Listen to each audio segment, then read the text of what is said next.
This is KM Wyland, and you are listening to the 362nd episode of the Helping Writers Become Authors podcast.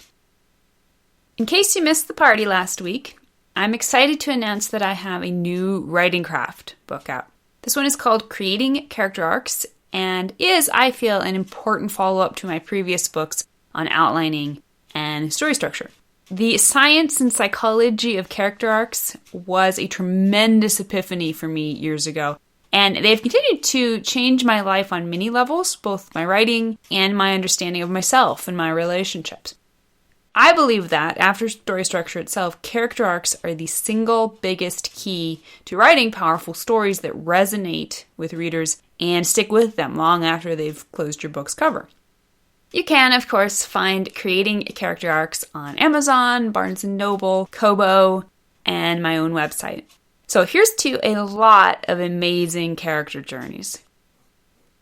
The latest post on my blog is a surefire way to raise the stakes in your story.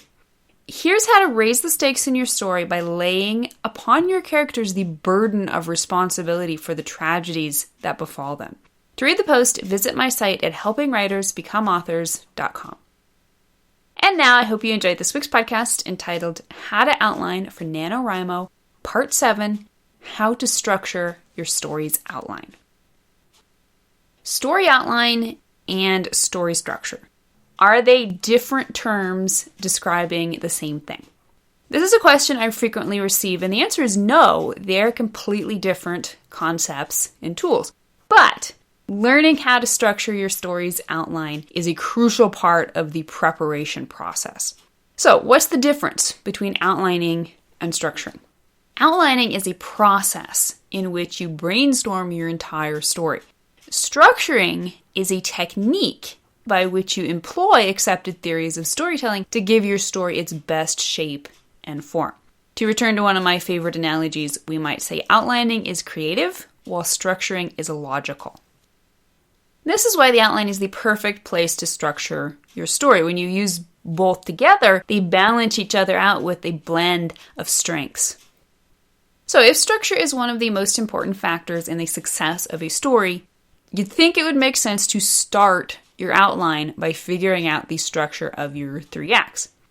But as you can see, I've waited until deep into the outlining process, 7 episodes into our series, almost the very end, before bringing in structure. Why? Because you can't find the right structure for your story until you actually know your story. Outlining is about so much more than just structure. Outlining is about brainstorming multiple possibilities, getting to know your characters, and harmonizing your plot, character, and theme lines. You can't choose the right plot points and pinch points for your story until you can see the overall shape of your story's iceberg rising from the sea. As you work through your outline's general sketches, which is the section of the outline we've dissected in the previous 6 posts in the series, you should certainly be aware of your story's possible structure. You should be on the watch for the major plot points and developments that arise as you learn about your story's exciting moments. But don't try to impose a structure on your plot yet. To force a structure on a story at too early a stage is inevitably to force the story itself. This tendency is the chief reason some authors feel story structure and outlines create passionless, cookie-cutter stories. You don't want to impose structure on your story. You want to allow the story to find its own structure so you can then strengthen it.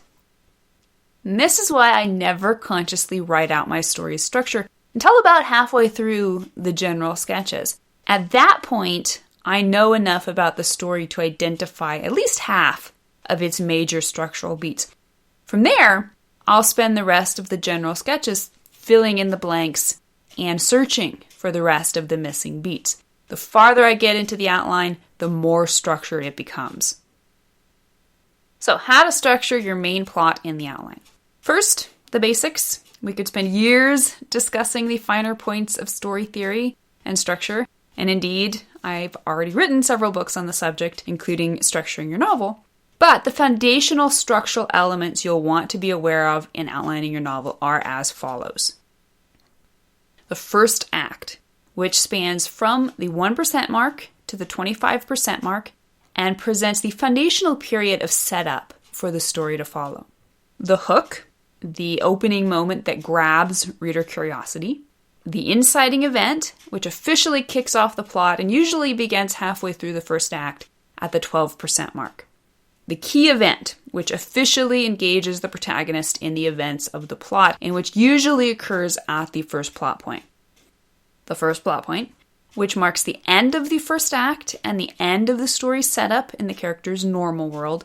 It occurs around the 25% mark. The first half of the second act, which spans from the 25% mark to the 50% mark. This notes a period of reaction for the protagonist in which he tries to cope with the events of the first plot point. The first pinch point, which occurs at the 37% mark and is a reminder of the antagonistic force's power and a setup for the midpoint. The midpoint, which occurs at the 50% mark, and is a moment of revelation for the protagonist as he comes into a clearer understanding of the true nature of the conflict. The second half of the second act, which spans from the 50% to the 75% marks, this is a period of action for the protagonist. Armed with his new understanding found at the midpoint, he can now take the action right to the antagonistic force. The second pinch point, which occurs at the 62% mark, halfway through the second half of the second act. Like the first pinch point, it is an emphasis or reminder of the antagonistic force and a setup for the third plot point. The third plot point, which is a moment of seeming defeat for the protagonist and takes place around the 75% mark. The third act, which is the final quarter of the book spanning from the 75% mark to the end, and in which the conflict is finally resolved one way or the other. The climax, which starts halfway through the third act, around the 88% mark, and is heralded by a final turning point that pits the protagonist against the antagonistic force in the final battle. The climactic moment, which occurs at the end of the climax and is the true ending of the story, the moment when the conflict is finally resolved. And the resolution, which ends the story with a final scene or two to tie up the loose ends. And for myriad examples of how all these elements play out in popular books and movies, be sure to check out the Story Structure Database, which you can find in the top toolbar on my website at helpingwritersbecomeauthors.com. Once you're deep enough into your brainstorming to have a general idea of your plot, you can use the following 3 steps to bring your story's structure into focus. Step number 1, examine the existing story for obvious beats. So take a look at what you already know about your story. By now you should already have a good grasp of the skeleton of your plot, the heart of your character arcs and themes, as well as your backstory and potential plot holes. In short, you know a lot about this story. You know where your characters start out and where they end up. So how do they get there? How do they move from point A to point Z? Start by identifying the big scenes.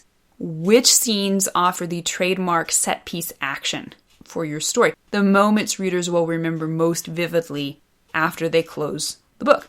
And even more importantly, which scenes offer events that turn the plot in dramatic ways. Start by looking for your major plot points. The first plot point, this is a point of no return in which the protagonist engages irrevocably with the main conflict. The midpoint, this is the centerpiece of your entire story, which must feature a revelation that gives your protagonist new insight into the plot and allows him to shift from the reaction of the first half of the story and into action in the second half.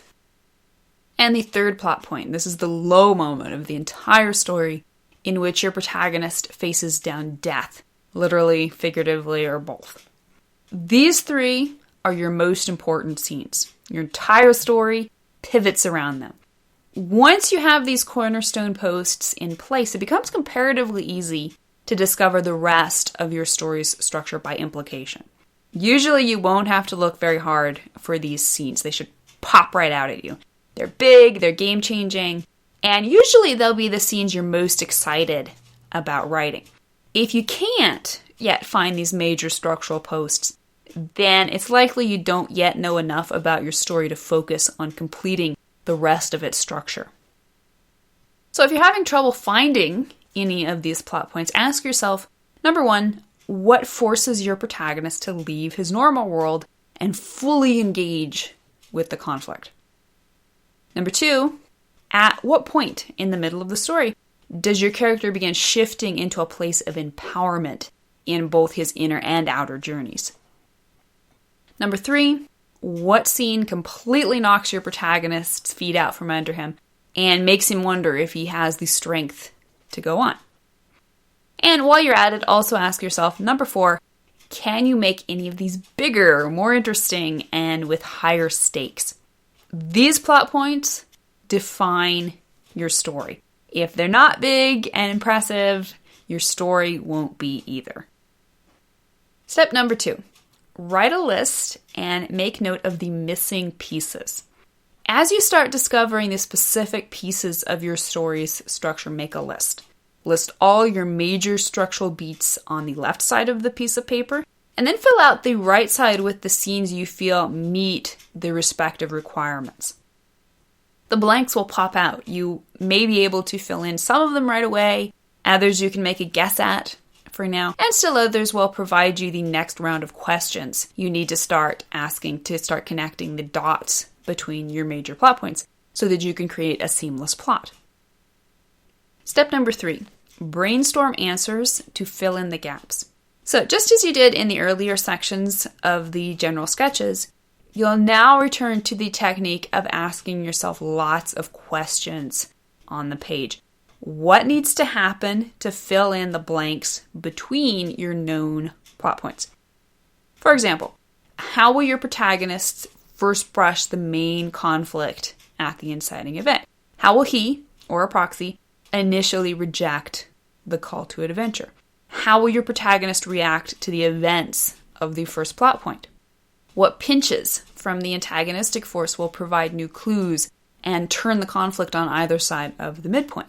What seeming victory will occur right before the low moment of the third plot point? How will the character react to the tragedy of the third plot point? And what will turn the plot into the final climactic encounter between the protagonist and the antagonistic force?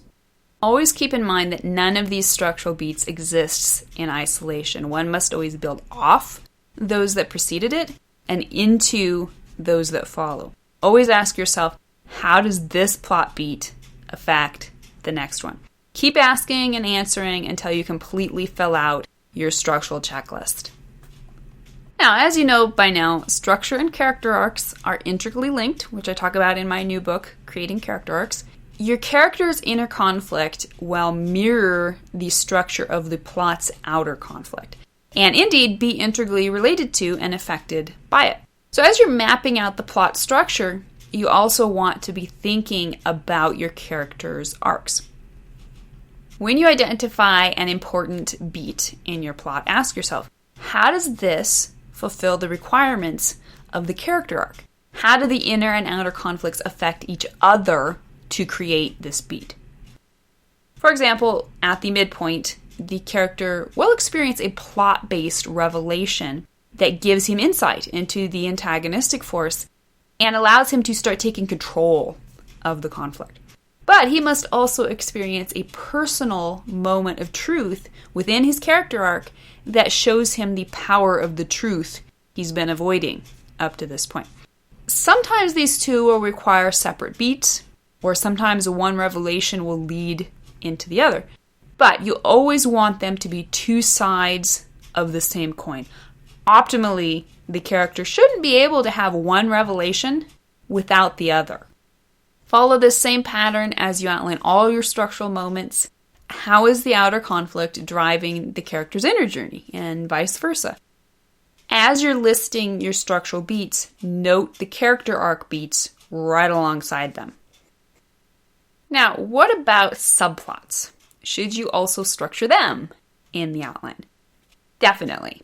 We can loosely define subplots as the independent journeys of secondary characters in which the protagonist may or may not be deeply involved. They should exist in a story only to drive the main plot and or provide contrast and complexity to the main theme. This means they must be integral to the main structure. Fortunately, they're easy to outline. Identify any major characters or plot lines who follow a slightly different course from the protagonist. For example, in my Portal Fantasy sequel, Work in Progress Dreambreaker, I'm featuring 3 POV characters, the protagonist, Chris, the female lead, Alara, and a sidekick character, a Cherazim named Thorn. Each of these characters will be following their own arcs and thus have their own subplots within the story.